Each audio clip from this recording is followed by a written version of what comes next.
대한민국 근현대사를 환경적 세계관으로 알리고 전하는 대한역사문화원의 한국 근현대사 바로 알기 특강입니다. 이번 시간은 조선에 온 선교사 두 번째 이야기로 조선에 없던 새로운 교육으로 자유를 선포하고 조선 백성을 계몽한 선교사들의 사역을 소개하겠습니다. 우선 조선의 교육이 어땠는지 살펴봐야겠죠? 조선시대의 교육은 주로 서당에서 이루어졌습니다. 그리고 좀 더 높은 수준의 교육은 향교나 서원에서 이루어졌습니다. 주로 천자문, 사자소학, 소학, 명심보감, 사서오경 등 유학의 기초를 둔 학문이었습니다. 당연히 폭넓고 다양한 교육은 아니었고 유교와 주자성리학의 세계관만을 가르치는 교육이었죠. 유교와 성리학의 경전만을 공부하다 보니 조선을 이끌어가던 양반들은 자연스럽게 주자성리학의 노예가 되어버린 것입니다.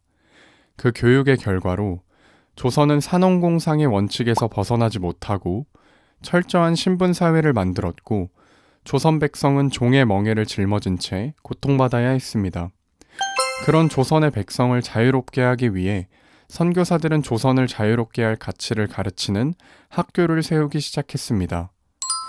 우리나라의 교육제도는 유치원, 초등학교, 중학교, 고등학교, 대학교와 대학원으로 구성되어 있습니다. 단계별로 더 깊이 있는 교육으로 이어져 가죠.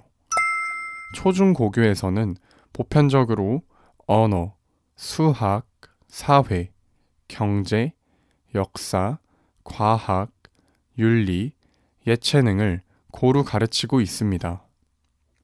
조선의 교육이 우물안 개구리와 같은 교육이었다면 지금 우리의 교육은 폭넓고 깊이 있는 교육이 되었습니다. 이런 교육제도는 언제부터 시작되었을까요? 우리 대한민국의 체계적이고 수준 높은 학제는 바로 아펜젤러 선교사에 의해 시작되었습니다. 아펜젤러 선교사는 언더우드 선교사와 함께 1885년 4월 5일 제물포에 도착했지만 갑신정변 후 혼란해진 조선의 상황 때문에 잠시 일본으로 가야 했습니다. 그리고 6월 20일 드디어 제물포항을 통해 조선에 입국했고 7월이 되어서야 서울에 도착했습니다. 그는 한국 교회사에서 근대교육의 아버지라 불리우는데요. 그 이유는 바로 조선 최초의 근대식 교육기관인 배제학당 때문입니다. 배제학당의 시작을 두고 약간의 의견차가 있는데요. 아펜젤러 선교사가 한옥의 방 2칸을 개조해 2명의 청년을 가르치기 시작한 1885년 8월 3일이라는 주장과 고종에게 배제학당이라는 이름을 하사받아 정식으로 학교를 시작한 1886년 6월 8일이라는 주장입니다. 둘 다 맞는 말이지만 아펜젤러 선교사가 직접 기록한 문서를 보면 1886년 6월 8일을 배제학당의 시작이라고 말하고 있네요. 배제학당은 학교 문을 연 이래 점점 성장해 갔습니다. 물론 시작부터 살짝 고비는 있었지만 말이죠. 배제학당은 학생 수가 늘어나면서 1888년 조선의 학당과는 전혀 다른 르네상스 양식으로 지어진 조선 최초의 서양식 학교가 되었습니다. 배제학당은 겉모양만 새로웠던 것이 아닙니다. 배제학당은 조선 최초의 근대식 교육기관으로 영어, 한국 언문을 기본 교과목으로 하여 학년에 따라 수학, 과학, 역사, 지리, 체육, 음악, 미술, 의학까지도 가르쳤다고 합니다. 그리고 조선 최초로 과학교육을 시작했다고 하네요. 뿐만 아니라 토론 수업을 통해 스스로 생각하고 결정하는 주인의식을 심어주었죠. 당시 유교적 세계관 속에서 살던 조선 사람들에게 새로운 세계관을 심어주어 폭넓은 시야를 가지게 해주었던 것입니다. 배제학당은 처음 한옥을 개조한 학교 시절부터 새 건물로 이사를 하고 학생들이 늘어날 때도 한결같은 교훈을 가지고 있었습니다. 요기되자 당위인력, 즉 크고자 하거든 남을 섬기라 라는 것입니다. 아펜젤러 선교사는 너희 중에 누구든지 크고자 하는 자는 너희를 섬기는 자가 되고 너희 중에 누구든지 으뜸이 되고자 하는 자는 너희 종이 되어야 하리라. 인자가 온 것은 섬김을 받으려 함이 아니라 도리어 섬기려 하고 자기 목숨을 많은 사람의 대속물로 주려 함이니라. 라는 마태복음 20장 26절에서 28절의 성경 말씀에 기초하여 하나님과 조선을 위해 헌신할 인재를 길러내고자 했습니다. 배제학당은 통역관을 양성하거나 학교의 일군을 양성하려는 것이 아닌 자유의 교육을 받은 사람을 배출하는데 그 목적이 있었습니다. 배제학당을 통해 자유를 깨닫고 그 자유를 누리며 더 나아가 자유를 확산하는 인재를 양성하는 것.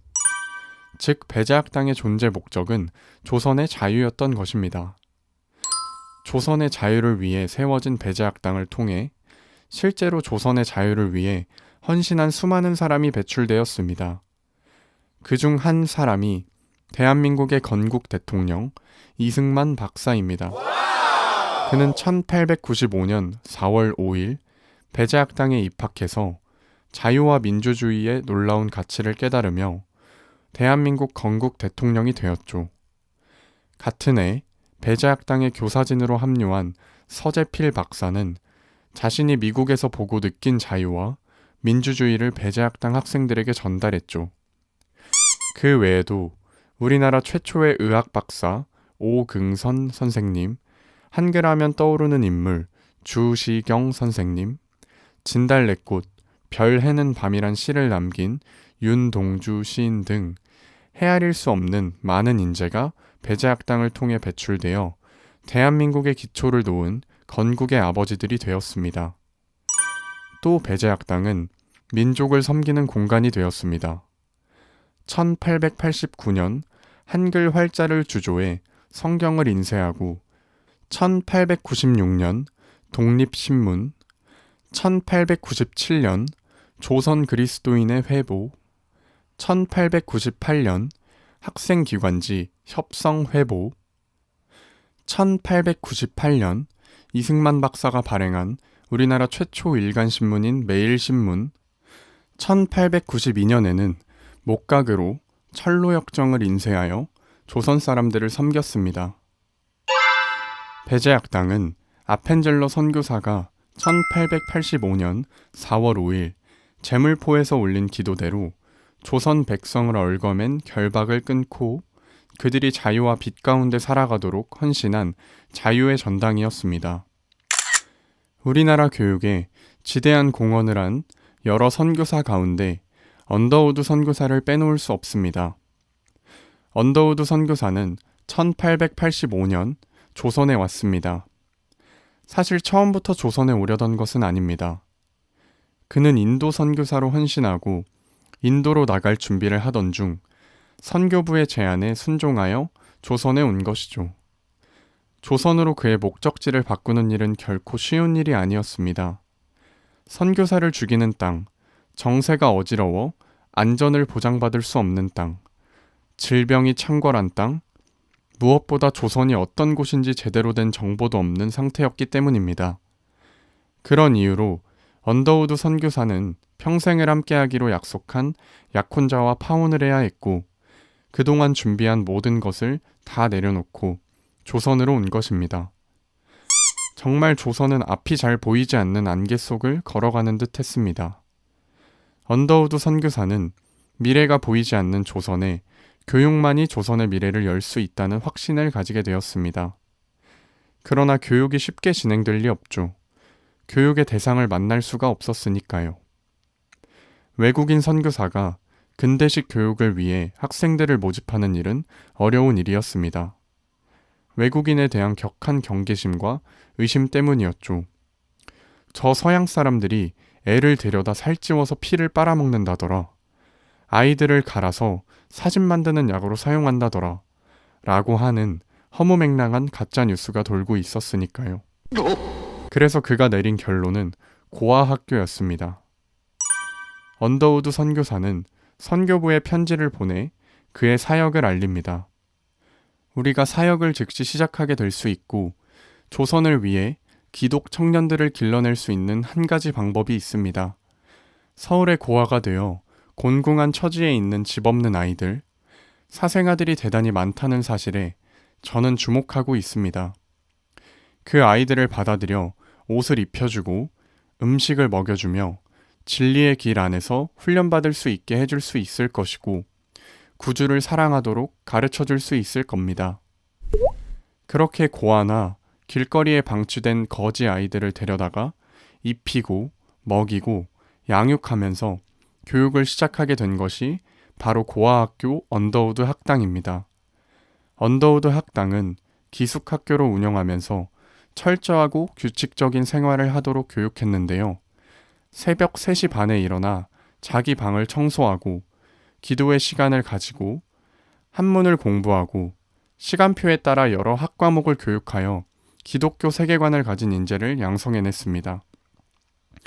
1891년 언더우드 선교사가 안식년을 가지게 되면서 사무엘 마펫 선교사가 언더우드 학당의 2대 교장이 됩니다.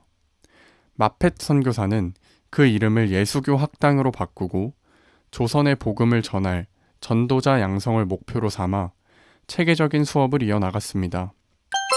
1893년에는 밀러 선교사가 3대 교장이 되었고 학교의 이름을 민노아 학당으로 바꾸었는데요. 민노아는 밀러 선교사의 한국 이름입니다. 밀로아 학당이 되면서 학생 수가 훌쩍 성장을 하죠. 그러나 여러 어려움으로 1897년부터 3년간 학교의 문을 닫게 되었습니다. 하지만 1901년 제임스 게일 선교사가 학교를 연지동으로 옮기고 4대 교장으로 취임하면서 언더우드 선교사의 교육 정신을 이어 한국의 학생들이 새로운 배움을 통해 진리를 깨우치길 바라며 학교의 이름을 새로운 것을 깨우친다는 뜻의 경신학교로 바꾸고 오늘에까지 이어지고 있습니다. 경계와 의심이 가득했던 조선 땅에서 언더우드 선교사는 누구보다 조선과 조선 사람들을 사랑하며 교육을 통해 조선의 미래가 열리기를 바랬습니다. 언더우드 학당은 그런 그의 꿈을 이루는 첫 번째 단계였고 성공적으로 자리를 잡게 되었죠. 언더우드 선교사는 선교 20주년 회고문을 통해 이렇게 말합니다. 나는 오늘 우리 앞에 놓여있는 새 한국, 완전히 해방된 나라, 정치적, 지적, 영적으로 실정과 무지와 미신의 속박에서 완전히 해방된 나라, 곧 기독교 한국을 분명히 볼 수 있다고 생각합니다. 나는 미래에 모든 읍과 마을에 세워진 학교에서 가르치는 공동체 정신을 가진 기독교 교사들을 보며 모든 대도시에 세워진 중고등학교들, 의과대학과 간호학교, 모든 도시에 자급하는 병원들, 효율적인 본토인 여자 전도인들, 성경 교사들, 고통당하는 자를 돌보고 죽어가는 자에게 빛과 위안을 주는 여자 집사들, 그리고 전국 방방곡곡에 그리스도의 사랑을 실제로 보여주는 자비의 기관들을 봅니다. 나는 기독교 가정, 기독교 마을, 기독교 통치자들, 기독교 정부에 대한 비전을 갖게 됩니다. 언더우드 선교사의 그 간절한 바램대로 지금 대한민국은 정치적, 지적, 영적으로 실정과 무지와 모든 속박에서 완전히 해방되었습니다. 언더우드 선교사는 초, 중 등 교육과정을 넘어 고등교육기관을 설립하여 기독교적 리더십으로 한국의 미래를 이끌어갈 전문성 있는 인재를 양성하고자 하는 더 큰 꿈이 있었습니다. 바로 종합대학을 설립하는 것이었습니다. 그렇게 세워진 학교가 바로 연세대학교입니다. 연세대학교는 현재 국내 대학 중 세 손가락 안에 꼽히는 최고의 대학 중 하나가 되었습니다. 사실 연세대학이 세워지기까지는 우여곡절이 많았습니다. 언더우드 선교사가 본격적으로 대학 설립 준비에 착수할 무렵 이미 일제 식민 통치가 시작되어 일본의 반대를 극복해야 했고 또 평양의 숭실학교 대학부와 장로의 신학교가 세워져 있었던 터라 선교부의 지지를 받기 어려웠던 것입니다. 그러나 언더우드 선교사는 끝까지 포기하지 않았고 그 결과 수많은 인재들을 양성하는 국내 최고의 대학이 탄생한 것이죠. 안타깝게도 연세대학의 전신인 연희 전문이 정식 인가가 난 1917년이 되기 직전인 1916년 언더우드 선교사는 하나님의 부름을 받고 세상을 떠났습니다. 비록 그가 학교의 발전을 눈으로 직접 보지는 못했지만 연세대학교의 역사 속에는 언더우드의 숭고한 정신이 살아있을 것입니다. 그의 장례식에서 에비슨 선교사는 이렇게 말했습니다. 그의 동료 사역자들은 그의 위대한 믿음, 왕성한 활동, 넘쳐흐르는 열심, 그가 옳다고 믿는 것을 끝까지 붙잡는 인내가 없었더라면 이 대학이 결코 이루어지지 않았을 것임을 결코 잊지 않을 것입니다. 우리 가운데 많은 사람들은 이 대학의 완전한 발전이 그에 대한 가장 큰 기념이 되고 그 대학이 다가올 미래에 한국의 사상과 활동에 미칠 지속적이고 지대한 영향력의 측면에서 그의 풍성한 삶의 영광스러운 면류관으로 증명될 것을 믿어 의심치 않습니다. 정말 에비슨의 고백처럼 언더우드 선교사의 인내로 연세대학이 세워졌고 그곳에서 대한민국의 지대한 영향력을 행사하는 인재들이 배출되어 대한민국의 자유로 이어진 것이죠. 메리 스크랜튼 선교사는 미국 감리교에 파송받아 조선에 온 첫 번째 여성 선교사입니다. 1885년 6월 20일 52세라는 당시로는 많은 나이에 아들 가족과 함께 3대가 조선에 왔습니다. 대부분의 선교사가 그렇듯 스크랜튼 선교사가 조선에 온 배경에는 하나님의 놀랍고 섬세한 인도하심이 있었습니다. 1869년 미국 트리몬트 스트리트 교회에서 복음을 듣지 못하고 죽어가는 세계 각지의 여성들에게 복음을 전하기 위해 여성 해외 선교회가 조직된 것입니다. 그로부터 14년 후 1883년 9월 미국 오하이오주 레베나에서 여성 해외 선교회에서 주최한 지방회 모임이 있었습니다. 그곳에서 조선을 위한 여성 선교회 불씨가 피어났고 그때 스크랜튼 선교사가 그 자리에서 조선 선교를 결심하게 된 것입니다. 스크랜튼 선교사의 기록을 보면 당시 선교사들이 관심을 가지고 선교에 집중한 것은 인도, 중국, 그리고 일본 등이었습니다. 레베나에서 열린 지방회도 역시 인도나 중국, 일본의 여성들에 관한 기도와 헌금 모금을 위해 분주했습니다. 그런데 그 모임에 참석했던 볼드윈 부인이 그 누구에게도 관심의 대상이 아니었던 조선 여성에 대한 이야기를 꺼내놓았습니다.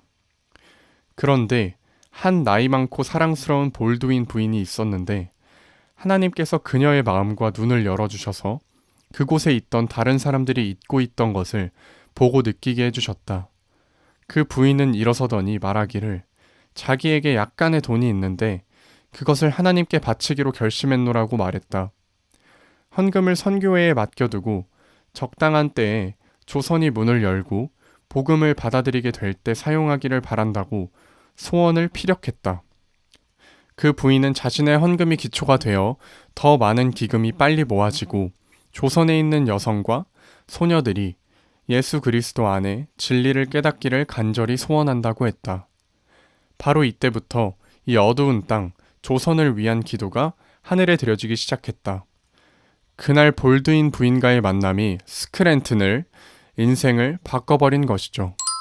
하나님께서는 3종 지도의 멍에를 쓰고 살던 조선 여성에게 자유를 주시기 위해 여성 해외 선교회를 일으키셨고 14년 후 볼드윈 부인과 스크랜튼 선교사를 레베나에 부르셔서 볼드윈 부인의 입술의 고백을 들은 스크랜튼 선교사의 마음에 조선 여성을 구해야 한다는 놀라운 구령의 열정을 심어주셨고 그리고 1년 후 스크랜튼은 1884년 10월 25일 조선 여성을 위한 선교사로 임명되고 이듬해 1885년 2월 미국을 떠나 1885년 6월 20일 마침내 조선 여성에게 자유를 전하기 위해 조선 땅에 들어온 것입니다.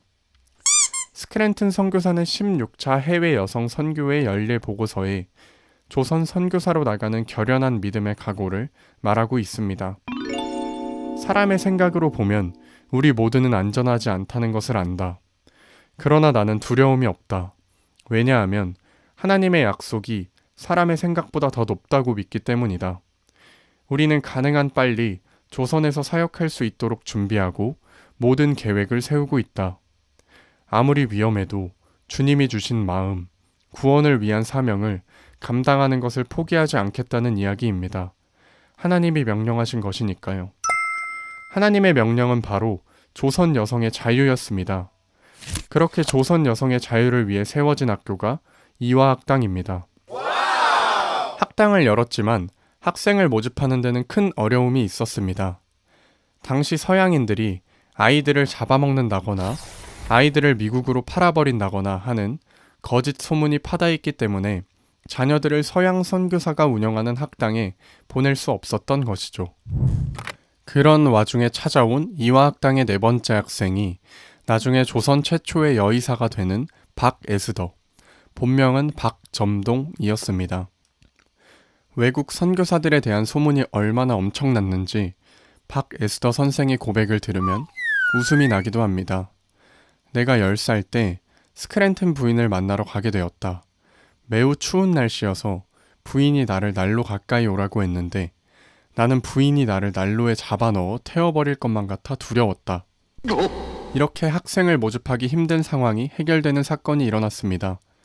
1887년 2월 고종이 이화학당이라는 이름을 하사한 것이죠. 백꽃같이 순결하고 아름답고 향기로운 열매를 맺으라. 그 후로 조선의 많은 여성들이 이화학당으로 몰려왔다고 합니다. 이화학당은 조선 사람들을 선교사들의 틀에 맞추려고 만든 학교가 아니었습니다. 오직 더 나은 한국 사람이 되기를, 더 나아가 한국의 모든 것에 긍지를 가지게 되는 때가 오기를 바랬고 완전한 한국을 만드는데 소망이 있다고 밝히고 있습니다. 이화학당은 조선 여성에게 자유를 찾아주는 교육의 사명을 포기하지 않았고 점점 더 발전을 이루며 완전한 한국을 만드는 수많은 여성들을 배출하게 된 것입니다. 그중 한 사람이 바로 3.1운동의 주역이었던 유관순 열사입니다. 이화학당을 시작으로 조선에는 정동여학당, 개성호수돈여학교, 평양정의여학교, 부산일신여학교, 평양숭현여학교, 인천영화여학, 서울배화여학교, 광주수피아여학교 등의 여학교들이 세워져 조선 여성들에게도 교육의 기회가 열리게 되었습니다. 스크랜튼 선교사는 이화학당을 통해 조선 여성들에게 자유의 문을 열어주기를 간절히 바랬습니다. 나는 믿고 있다. 이곳에서 이 땅 조선의 여인들이 인간의 권리를 찾는 문이 열리기 시작할 것이다. 믿음은 바라는 것들의 실상이요, 보지 못하는 것들의 증거라고 말씀하셨다.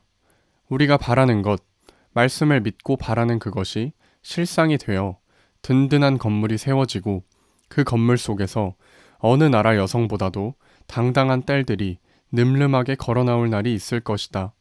이 일은 주님께서 시작하신 일이다. 스크랜튼 선교사의 기도대로 이화학당은 이화여대로 성장했고 그곳에서 어느 나라에도 뒤지지 않는 멋진 여성들이 배출되어 대한민국의 자랑이 되었습니다. 많은 여성들이 선호하는 학교가 되었고 훌륭한 인물도 많이 배출한 이화여대. 그러나 안타까운 것은 동성애자 모임들이 만들어지는 학교, 페미니즘에 앞장서는 학교가 되어버렸다는 것입니다. 이렇게 된 가장 결정적인 이유는 역사를 가르치는 일에 소홀했기 때문일 것입니다. 1886년 배제학당이 설립된 이후로 일제의 나라를 빼앗기 직전인 1909년까지만 해도 950개의 기독교 학교가 설립되었습니다. 기독교 선교사들은 자신의 이익을 위해 이 땅에 온 것이 아닙니다. 오직 조선의 자유, 조선 백성들에게 자유를 찾아주고자 했습니다. 대한민국의 건국 뒤에는 기독교 학교들의 놀라운 가르침이 밑거름이 되었다는 것을 그 누구도 부정할 수 없을 것입니다. 그리고 이제 우리는 자유를 선물한 그 고귀한 희생에 감사해야겠습니다. 감사합니다.